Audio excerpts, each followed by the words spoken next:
आपने किसी private financer से पैसा लिया हुआ है या बैंक से भी लोन लिया हुआ है, कोई भी आपको कर्जा वसूली के लिए गाली गलौज नहीं कर सकता, बदतमीजी नहीं कर सकता, मिसबिहेव नहीं कर सकता, मारपीट नहीं कर सकता। यह कानूनन अपराध है। आपने पैसा लिया, आप समय पर नहीं चुका पा रहे, यह भी गलती है, लेकिन इसका अर्थ यह नहीं है कि कोई आपके साथ बदतमीजी कर ले, गाली गलौज कर ले, मिसबिहेव कर ले, आपके बच्चों के साथ आपके साथ मारपीट कर ले। यह संभव नहीं है, यह तरीका सही नहीं है, यह पूरी तरह से इलीगल है। और यदि कोई ऐसा करता है, तुरंत इसकी पुलिस कंप्लेंट करिए। ये बर्दाश्त नहीं किया जाएगा। अगर भले ही ठीक है उसने समय पर आपकी मदद की, आपने भी तो ब्याज भरा होगा, इंटरेस्ट दिया होगा, और जिस साहूकार से पैसा लिया उसको कुछ ना कुछ कमाई भी हुई होगी। भले ही उस समय पर नहीं हो पा रही जब आप नहीं दे पा रहे, लेकिन ऐसा तो नहीं है उसने कमाया नहीं है। और उनका रेट ऑफ इंटरेस्ट जो होता है वो जो सरकार के नियम है उससे बहुत ज्यादा होता है। और जो बैंक के भी हैं वो लोग भी रिकवरी एजेंट रखते हैं। रिकवरी एजेंट को भी आपको गाली गलौज करने का, बदतमीजी करने का, मिसबिहेव करने का अधिकार नहीं है। इसलिए क्या करना है, यदि कोई ऐसी समस्या आ रही है, कोई ऐसे फोन करके धमका रहा है, उल्टा सीधा बोल रहा है, गाली गलौज कर रहा है, बहुत सारे लोग कह रहे हैं मुझे परेशान किया जाना है, तो बिल्कुल मत घबराइए। आप सीधा पुलिस कंप्लेंट करिए, थाने में जाइए कि मैंने ऐसे ऐसे इंटरेस्ट पर पैसा लिया था, बैंक से लोन लिया था या प्राइवेट फाइनेंसर से लिया था, और आज लॉकडाउन के कारण या व्यापार बंद हो जाने के कारण, नौकरी छूट जाने के कारण, जो भी आपका जेन्युइन रीजन हो, मैं नहीं दे पा रहा हूं, लेकिन ये मुझसे गाली गलौज कर रहे हैं, बदतमीजी कर रहे हैं। और वहां कंप्लेंट लिख करके भी दीजिए कि यदि मुझे कुछ हो जाता है, मैं मानसिक रूप से बहुत प्रताड़ना झेल रहा हूं, यदि मुझे कुछ होता है या मेरे परिवार को कुछ होता है, किसी भी तरह का कोई हमला होता है या कोई नुकसान होता है, उसके लिए ये लोग जिम्मेदार होंगे।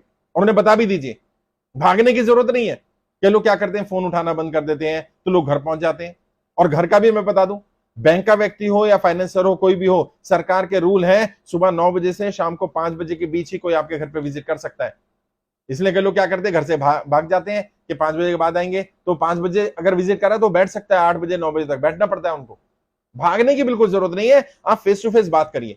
कई बार समय मिल जाता है, जेन्युइन स्थिति होगी तो लोग बात करेंगे, तो लोग समय देते हैं। प्राइवेट फाइनेंसर्स को भी मैं जानता हूं, मेरे बहुत सारे मित्र हैं, बहुत सारे स्टूडेंट हैं, वो भी सिंपैथी रखते हैं, समय देते हैं। जिन लोगों से उन्होंने ब्याज के रूप में काफी पैसा कमाया होता है, यदि उनका कुछ पैसा फंस भी जाता है तो वो इस बात को मान करके चलते हैं, क्योंकि उनका रिस्क है। वो जिस बिजनेस में उनके पास खोता भी है पैसा, कई बार नुकसान भी हो जाता है, लेकिन वो ओवरऑल देखते हैं कि मेरा इंटरेस्ट कितना इस व्यक्ति से आया है। जब 5 साल 6 साल से मैं इससे कमा रहा हूं, तो 2-3 साल अगर नहीं भी कमाया तो चल जाएगा। समय भी देते हैं, बातचीत करिए। और अगर आपकी जेन्युइन स्थिति है, प्रॉब्लम क्या है, जिनकी जेन्युइन स्थिति नहीं, कई लोग यहां भी हैं जिन्होंने खुद ही फ्रॉड कर रखा है, जुआ खेल लिया, सट्टा लगा लिया, पैसा अनाप शनाप दारू में इसमें उसमें बर्बाद कर दिया, और अय्याशी कर रहे हैं, अभी भी इधर से उधर से पैसा उठाए जा रहे हैं, और फिर कह रहे हैं हमारा कर्जा माफ कर दो। ऐसे की कोई मदद नहीं करेगा, साहूकार भी मदद नहीं करेगा, बैंक वाला भी मदद नहीं करेगा। यदि आप जेन्युइन है तो आप अपनी बात रखिए, भागने की बिल्कुल भी जरूरत नहीं है। लेकिन जैसे मैंने कहा, वो गाली गलौज नहीं कर सकते, बदतमीजी नहीं कर सकते, किसी तरह का आपको मानसिक शारीरिक शोषण नहीं कर सकते, किसी तरह का दबाव नहीं डाल सकते। और यदि आप दबाव महसूस कर रहे हैं, दबाव डाला जा रहा है, तो बिल्कुल मत घबराइए, तुरंत नियरेस्ट पुलिस स्टेशन में जाकर के कंप्लेंट करिए। ये सुनी जाएगी, सुनवाई नहीं होती है तो मैंने जैसे बताया था, हमारी लीगल टीम है, हमारी लीगल टीम मदद करेगी। यहां पर नंबर मिल जाएंगे आपको लीगल टीम के, उनसे संपर्क कर लीजिए। टेंशन मत लीजिए, प्रेशर में मत आइए, अपना सारा फोकस कर्जे से बाहर निकलने पर लगाइए। मैं ट्रेनिंग दे ही रहा हूं, फ्री ऑफ कॉस्ट ट्रेनिंग दे रहा हूं, कर्जे से बाहर निकलने के 20 तरीके, उनमें से कोई ना कोई तरीका आपके काम आएगा।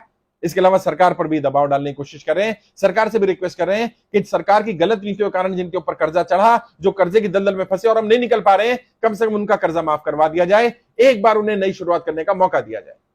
मैं हर संभव मदद करने का वचन देता हूं, और मैं इस लड़ाई को अंजाम तक जरूर पहुंचाऊंगा।